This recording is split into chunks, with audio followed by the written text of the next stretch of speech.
Today we're going to be talking about customer relationships. In other words, how do you get, keep, and grow customers? So in the last lecture, you remember the business model canvas, all the 9 components of a startup. We talked about value proposition, and we talked about customer segments. We talked about channels, but today we're going to focus on customer relationships. Customer relationships really is about how do you get customers, how do you keep customers, and how do you grow them. Here are 2 get, keep, and grow funnels. And the one thing to notice is the one on the top represents a physical channel, and the one on the bottom is web mobile. And the thing to just remember is a physical channel, as we're going to see later, that the details inside of how you get or acquire customers are different than how you would acquire customers in web mobile. Just know that the physical representation of the customer life cycle, get, keep, and grow, is kind of this double-barreled funnel. And that's why we draw it this way. It just allows you to kind of understand how do customers get into our company, how do we get them, how do we keep them, and how do we grow them. And so let's look at both of these, get, keep, and grow for physical and web mobile channels in a little more detail. So to recap, what are the 3 parts of customer relationships? Is it channel? Is it grow? Is it segments? Is it get? Is it partners? Or is it keep? Select the 3 that make up customer relationships. So the answers are get, keep, and grow are the 3 parts of customer relationships. As we'll see, customer relationships start with get. Get is how you actually acquire customers and get them to purchase your product. Keep, just like it sounds. How do you keep customers for a long period of time rather than losing the ones you've spent all the money acquiring?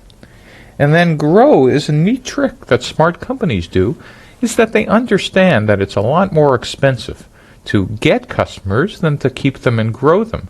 And so they figure out how to sell existing customers more products. Get, keep, and grow, the 3 components of customer relationships.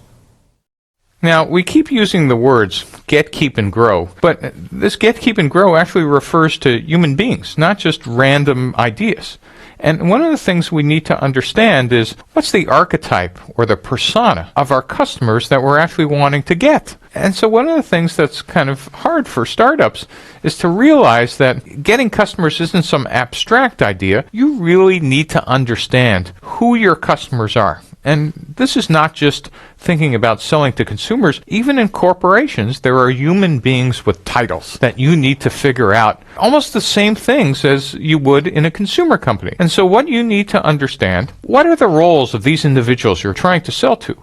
Who are they? If it's in a company, what's their position? What's their title? What's their organization? And by the way, not just on the org chart, how do they get influenced or who do they influence? And if they're actually buyers, how do they buy? I mean, how do they hear about products? How do they know about you? And as we'll see later, one of the interesting things is there are some customers that are users, like in Google, there are people who use search, but there are people who are payers, who are actually a whole different customer segment. So you need to understand, are these people, this archetype I'm trying to define, are they the users, are they the payers, are they regulators, or are they somewhere else in the buying process? And what you really are trying to understand, if you remember from the value proposition and customer segment lectures, is you're trying to understand what pain is being solved for them and what gain is your product creating for them. And at the core is you're trying to derive an archetype of who they are. And so what we tend to do is suggest there are startups that you literally start with a series of hypotheses, and you get out of the building, and in your customer discovery process,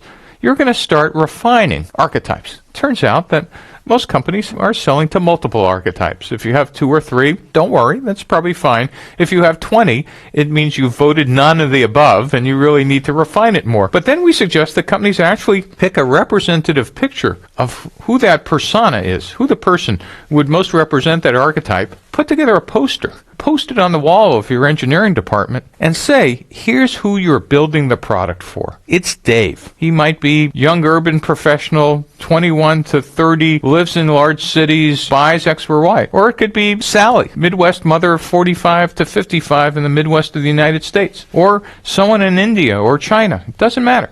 What you need to do is have an opinion based on some fact that gets refined, that helps you understand these are the people we're trying to acquire. And don't angst about your first hypothesis, but understand the whole goal of customer discovery is to continually to refine. These are the people we think are most likely to buy in the early stages of our company. So once I understand who my archetypes or persona is, the next thing I want to figure out is how do I get them into this funnel? Regardless of whether it's web or mobile, I need to somehow figure out how to get the interests of my customer archetypes. Dave in major urban area, or Sally in the Midwest, or someone in China or India. How do I get them interested? And there are two types of ways to create demand. The first set of things are paid demand creation activities. Fancy word for saying, I'm going to pay somebody to get your interest. First people I might want to pay is a public relations agency. I might pay them a certain fee per month to help get stories about my products appear and or my company in newspapers or on blogs or in tech journals, etc. And so hiring a PR agency is a paid demand creation activity. Another common paid activity is advertising. What kind of advertising? Well, it depends what my archetype reads.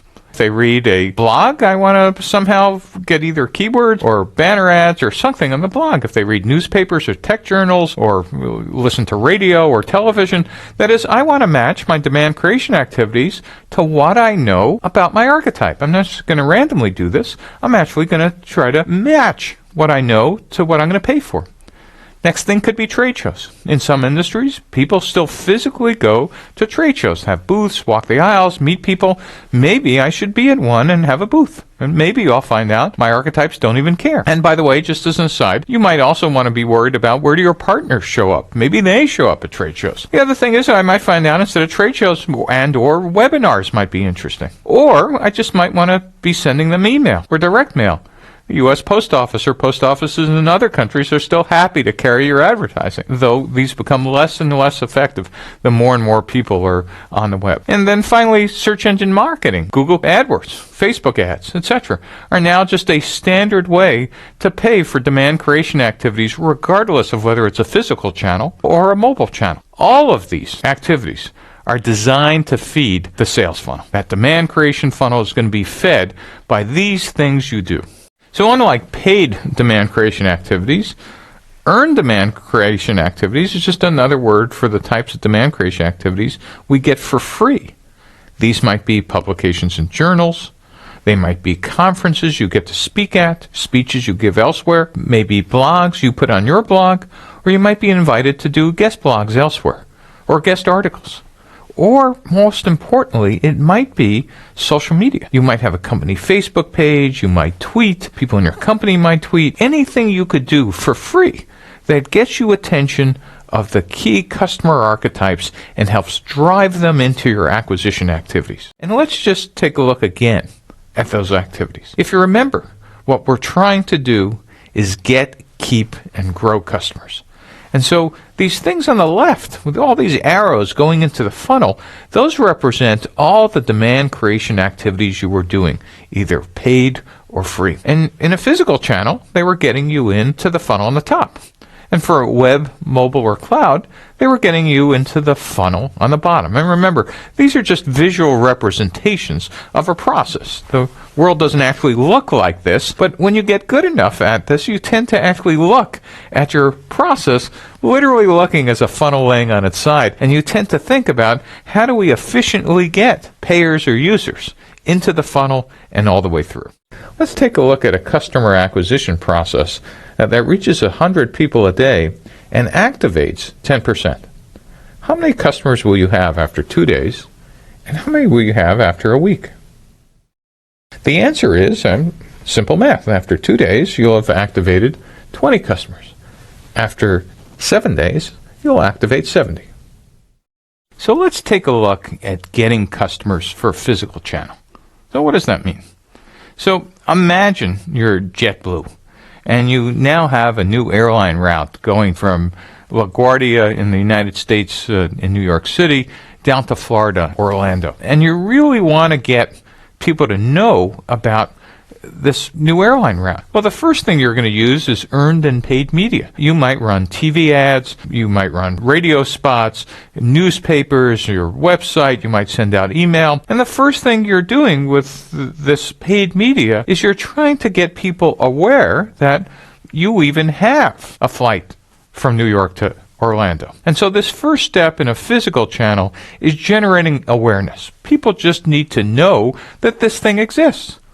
Now, the bad news is that your ad agencies and whatever could tell you how many people this ad will reach, but they can't quite tell you yet how many will purchase. But you're interested in, okay, did they hear this? The next thing that you might want is to know, are they interested? Nowadays, even in physical channels, we could see it. Did anybody hit the JetBlue website, and did they push the button on fares from Orlando and New York to Orlando? Is there some interest, or did they call your 1-800 number? But really, where it finally gets engaging in a physical channel is, are people actually asking for the schedules and are hitting the how much does it cost page? In fact, what you really want to be tracking is, are people calling reservations, or if this was a car dealership, are they showing up in the dealer, taking the car out for a test drive? That's consideration. And in a physical channel, it's really interesting to measure the difference between how many people did my ads or free media reach versus how many did I get into my physical channel to actually consider the product. How many showed up in the store? How many showed up on my website? How many called the 800 number? And it's this space between actually doing, and this is what makes it so hard in physical channels, is all the effort on paid and earned media. You really don't know where those customers are until they're physically inside your channel considering the purchase. And then, of course, when they click, I'll buy it, or tell a dealer, I'll take the car, or in JetBlue's case, actually say, I'll buy this fare or book this seat, do you finally understand whether you have the order or not? And that's what acquisition looks like in a physical channel. Awareness, consideration, and purchase. Now, in a world where basically that's all you do is you create demand on the left side of the funnel and somebody purchases on the right, you could kind of like measure how much it costs to do that. And we'll talk about customer acquisition cost a little later, but there's a little magic accelerator on the bottom of these funnels. And that's called the viral loop. And a viral loop could be something as simple as somebody bought one of your products in the store and could not wait to tell their friends. Wow, this was the greatest thing ever. You can't wait to get in. Boom. You now have kind of a magnifying effect, a viral effect about selling your product based on users loving it. That's happened for hundreds of years. But now we could sometimes engineer this viral loop by saying, is there anything we can do? Any incentives? Any ways to kind of give rebates? Is there a way to turn our customers into salespeople to kind of accelerate this purchase to help us get new customers? And smart startups think about this loop all the time. So viral loops are something that startups want to see if it's possible to create. Now, just don't feel bad if in your company it's really not possible to do viral. For example, in dating sites, not everybody wants to announce to their friends that they're actually visiting a dating site. So in some cases, it might not be possible. But in others, you should always keep your eye out. Is it possible to make this funnel more efficient? Just as a note, one of the interesting things about getting customers is I happen to draw the funnel that says awareness, interest, consideration, and purchase. But here's just a heads up. In your funnel, in your physical channel, you might decide the steps are slightly different.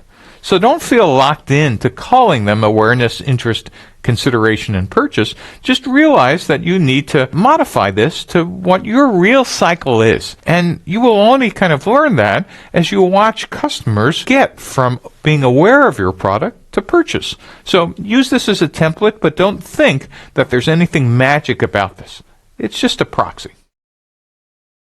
We've just been talking about getting customers in a physical channel, but what's really interesting is most startups kind of forget that it's much more expensive to get a customer than it is to keep one. Yet we seem to go from order to order or user to user, forgetting about thinking about over time is how can we extract more dollars or usage or whatever's important to us from our existing customers. How we do that is the first thing we need to do is make sure our existing customers we've just gotten don't go away. And so if you're in business long enough, you start thinking about how to keep customers. Some examples, well, the airlines are the perfect examples of keeping customers. They run something called loyalty programs. They give you points, they give you rewards, etc., for staying with their airline.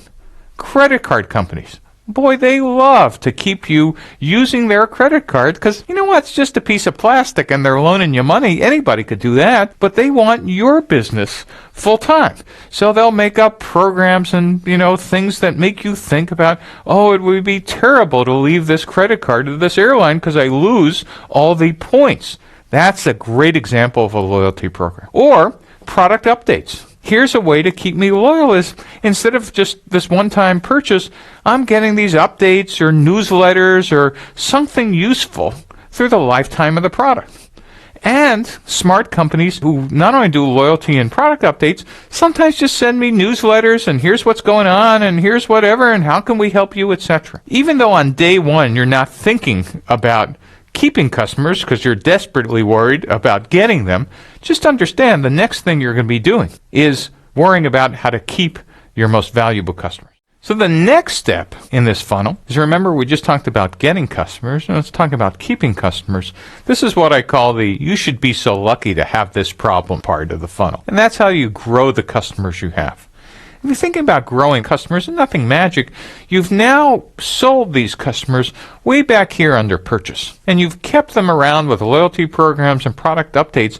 But really what you'd like to do, understanding now that it's a lot cheaper to sell existing customers more stuff than it is to get new customers, is let's go try to sell them some stuff. And how can we do that? Well, the first thing you might want to think about is, can I unbundle some of the stuff in my startup that I try to package all at once? One of the mistakes that early stage ventures make, that is new companies, is thinking that you have to stick every possible feature in the product and sell it for the one price. It might be possible, once you understand more and more about your customers, to know that, you know what, most people just kind of want the base product. Or you might have a freemium strategy, which just says, I'll give them the base product for free, but really understanding that what they're going to want, some percentage, is these other things. Unbundling is just a fancy word for saying, can I somehow decompose the product into separate pieces, giving some for free, or if you're lucky, charging for every one of them. I used to do this all the time to actually increase the average selling price by unbundling the product. The next thing to think about is, can I upsell the product? A retailer in the United States called Sears had a line of tools that they sold to people who made things, and their product line always had 3 types of products: good, better, and best. And what they would try to get you to do is get you into the store looking at the price of the good product, but then when you got there you said, well, I deserve better, and then someday I could aspire to the best. And so that was kind of upselling in the same product line. And in fact, in the United States, from the 1920s to the 1960s, the master of upselling was General Motors. When they had separate brands, each at a fixed price point. You started buying a car with a Chevrolet, then you moved up to a Buick, then a Pontiac, then a Oldsmobile, then eventually you could aspire to a Cadillac. And these were all kind of upselling based on aspirations. And the quality and features of the product increased as well. You might want to think about creating an upsell strategy. Cross-sell, well, that's also kind of simple. Gee, if you're buying one product, are there any accessories or companion products that you ought to just figure out to make sure that your customers are aware of? Or on the pricing page or on a price list, say, gee, when you buy this product, we'll give you a 20% discount off of this other one, which most consumers would realize, ooh, I'd like to have that too. And so thinking about what adjacent products, what products next to the one you're already selling customers can buy, is a cross-selling strategy. Finally, the last piece is referrals, and that's another growth strategy. And referrals basically generates this outer viral loop. Remember what we were trying to do in the initial purchase, or get your new customers to start telling their friends about your products? You want to do the same thing after you've had those customers for a while. Maybe now you want to give them discounts on future purchases. You want to say thank you for doing this. By the way, $100 off or $5 off of the next purchase. When you bring in the next new customers, banks now think that's a popular strategy. And this referral program just helps your customers, hopefully who are satisfied, sell more of your product for you. And so that's get, keep, and now grow customers. By the way, this grow funnel, just like in get customers, there's nothing magic about cross-sell, upsell, and unbundling. There might be other strategies that your company and your startup might want to stick into this funnel as well. We put this up as kind of a canonical model because most companies tend to use these types of techniques, but it really depends on what your industry and product line is. So let's take a look at now the web mobile funnel. Now, what's really interesting is in the web mobile funnel, the getting customers part of the funnel is actually quite simple, at least on first glance. We still have earned and paid media driving customers into the funnel. If you remember, we understood who the customer archetype was. We're running search engine marketing or search engine optimization. But in the web, we just really have to do two things. First one is we got to acquire customers, and then we activate them. Well, what's acquire mean? Acquire on the web is I want to get them to my site, or to my mobile app, or to my cloud app. How do I do that? As we said, earned and paid media will drive customers somehow to be looking at a place that you're at. But the next step is much harder. After I acquire them, I want them to do something. I just don't want them to look and go away. I want them to either pay for the product, or sign up for something, or become a user. That is, the word activate means I want you to engage with my website or my app and do something I have planned for you to do. Now, in the simple world, is what I would plan for you to do is open your wallet and give me all your money. In a non-perfect world, you might just be a user, and I'm going to monetize you by getting payers to pay for the fact that I have lots of users. But acquisition, that is acquire, and activation is a two-part strategy. So in theory, understanding acquisition and activation seems pretty simple. I get it. I understand who my customers are, and then I figure out what earned and paid media I want to use. And on the web, that might be paying Google for AdWords, and I want to acquire them, and I want to activate them. How hard could this be? Well, it actually gets kind of fun, because the real metric, the way we kind of measure things, the language we use on the web, is customer acquisition cost. And what we want to do is figure out how much is it really going to cost us to get an activated customer out here on the right hand of the get funnel. So let's kind of do an exercise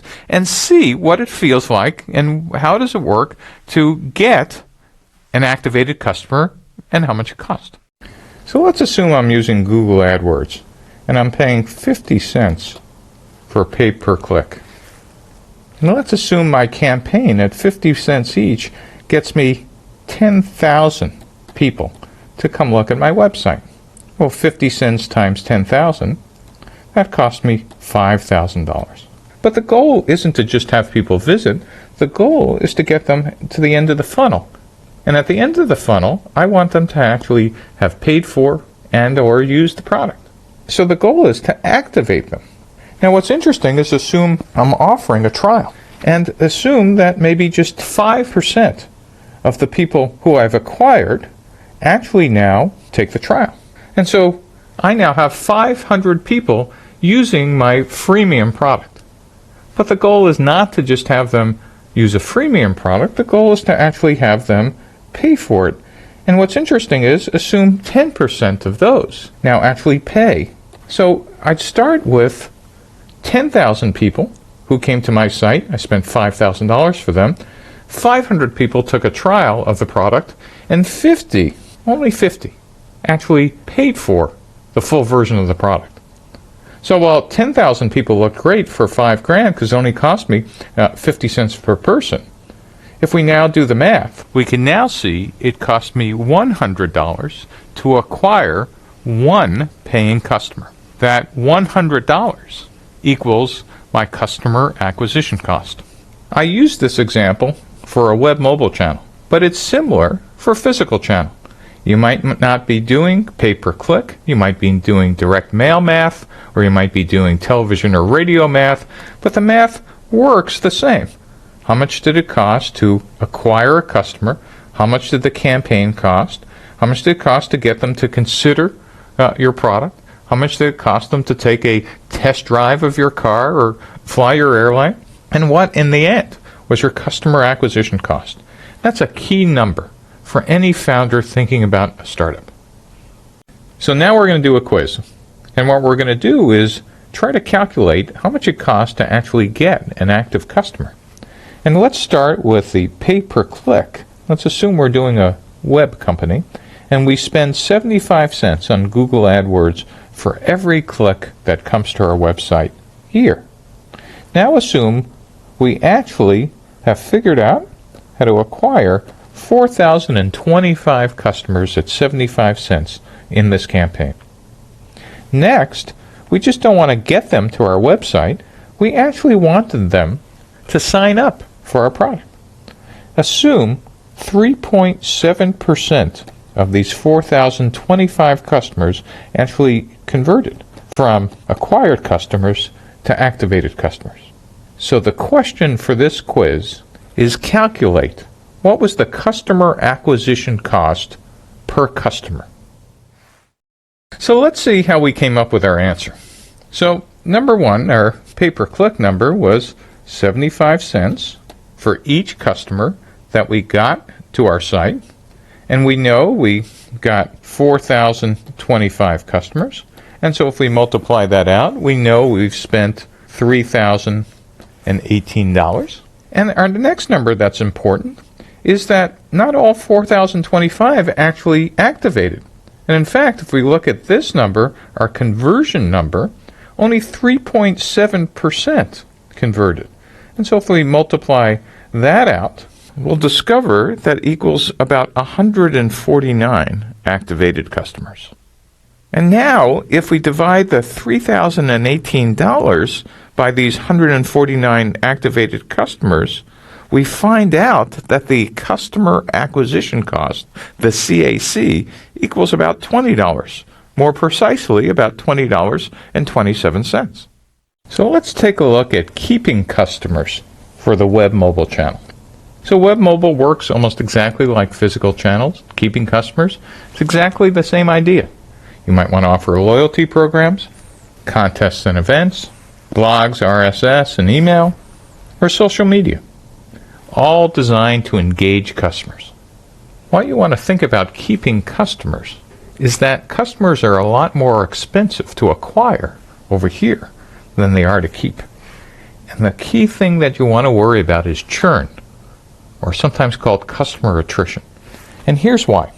So imagine if you were losing 5% of your customers a month. Well, in 3 years, you'd only have about 16% of them left.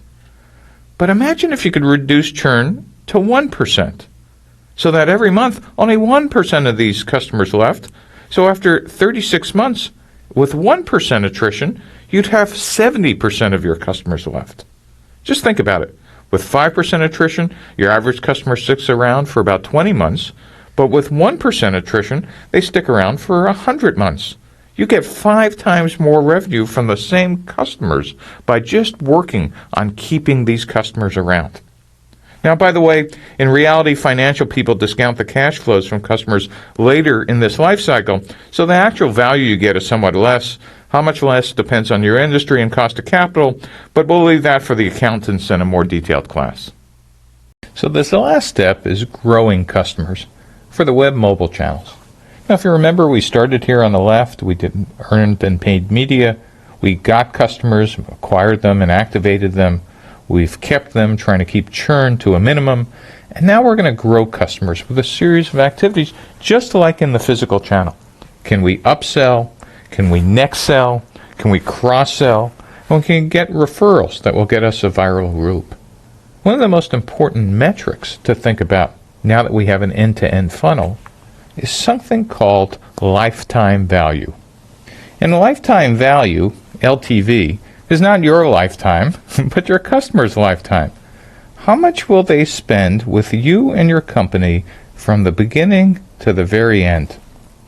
And this is kind of an interesting idea because most startups and most founders are focused on how do I get them to activate here? But for you to be a successful company and actually thinking about how much you could spend on them over here, you need to understand, can I get them to spend more and more over time, and how to keep them longer and longer by reducing churn? So one of the interesting equations for every startup is that lifetime value needs to be greater than customer acquisition cost. Seems intuitively obvious, but what you want to make sure is the amount of money you're collecting over here is bigger than the customer acquisition cost, you remember the amount of money you were spending from here to here. That was the customer acquisition cost, CAC, here. So lifetime value needs to be greater than customer acquisition cost. And as you get more familiar with your company and start talking to investors, the real interesting thing is, what is this ratio? For example, in SaaS software, some investors think that number should be 3 to 1. In telecom, it might be something else. But the key idea is you are now not just focused on the initial purchase, but you're focused on the lifetime value. If you have the world's most perfect business model, investors would love to see this number much bigger than this number. And so what you want to look for is a well-balanced model that takes into account how much you need to acquire customers, but how much ultimately you will extract from them over the lifetime. What's the lifetime? That really is up to you and your investors and how many years you calculate lifetime value. Some use 3 years, some use 5. That's a question that you and your investors will discuss. This acquisition cost versus lifetime value discussion really is a balancing act. So what are some of the balancing acts? Well, in the customer acquisition cost, if all of a sudden you could get a viral loop going, well, that decreases your cost of acquisition. If in fact your conversion rate between acquisition and activation could be increased, again, it decreases your customer acquisition cost. If you could do in physical channels, telesales or inside sales versus having a direct sales force, again, your CAC declines. The idea is, what can you do to make this very efficient? And therefore, also on the lifetime value, how do you reduce churn and attrition in keeping customers? Do you have scalable pricing? Are you cross-selling and upselling a lot? Can you expand your product line? And again, are you getting a viral loop and referral loop from happy and satisfied customers telling others word of mouth? And so this is a balancing game. And for first-time entrepreneurs who are focused here, it's really important to think about customer acquisition cost and lifetime value. So again, let's use our Jersey Square team as an example of what customer relationships might look like. If you remember, we keep talking about get, keep, and grow, but what does that exactly look like? What is it you're doing? Well, getting customers is just like it sounds. I need to acquire them and activate them. And if you remember, the Jersey Square team said, my primary channel will be our own company website. So therefore, probably my number one way of getting customers are Google AdWords. And you can see a little experiment that they've ran here on the bottom, and they're doing a whole bunch of A/B testing and Google AdWords testing and Facebook testing. But they're trying to see whether that hypothesis about low-cost acquisition is possible. They're also doing guerrilla-style marketing on Facebook, YouTube, and Twitter. And they're trying to see whether they can make their business viral by actually having customers refer others. The key tenet of virality is, can you get other people to do your marketing for free? And they're also going to work on targeted promotions. All these right now are hypotheses, but pretty good starting points. But later on, they're thinking about what their funnel looks like in year 2 or 3. How are they going to keep these customers? Again, these are further out hypotheses, but worth thinking about: customer loyalty programs, seniority credits, partnership rewards, free jersey giveaways, and then ultimately, how do they grow their customer base? Can they sell the customer data? Can they have a family plan? Is not only you wear a jersey, but you could have your wife and children, and we'll just ship an entire box of jerseys for every game to you? Premium subscriptions? And possibly you could actually rent out additional products like foam fingers, noisemakers, funny hats, etc. that actually might come in the same shipping box, and now you're getting a higher average selling price. So the question is, what is lifetime value? Is it the sum of all get activities, reducing churn, all of the grow revenue, or is it the total customer revenue through get, keep, grow? So customer lifetime value is exactly what it sounds like. What's the sum of all the revenue from day one purchase through keeping them, through all the grow activities you'll undertake? So lifetime value is the customer lifetime value from beginning to end. And just as a note, remember, customer acquisition costs, the part over here, needs to be less than customer lifetime value. That's how you stay in business and become a valuable company. So let's follow our Jersey Square team down and see what they've done for customer relationships. Well, it's really interesting to remember when they first started, customer relationships for them said search ads, social media, at stadium promotions. And there was nothing wrong with that, but really what they discovered is that they were actually just talking about the customer acquisition portion or the get portion of customer relationships. But we really want teams to understand, what are you going to do to keep customers long term, and what are you going to do to grow them in the next couple of years as well? So we ask you to think about get, keep, and grow, and they did a good job of getting out of the building and doing that.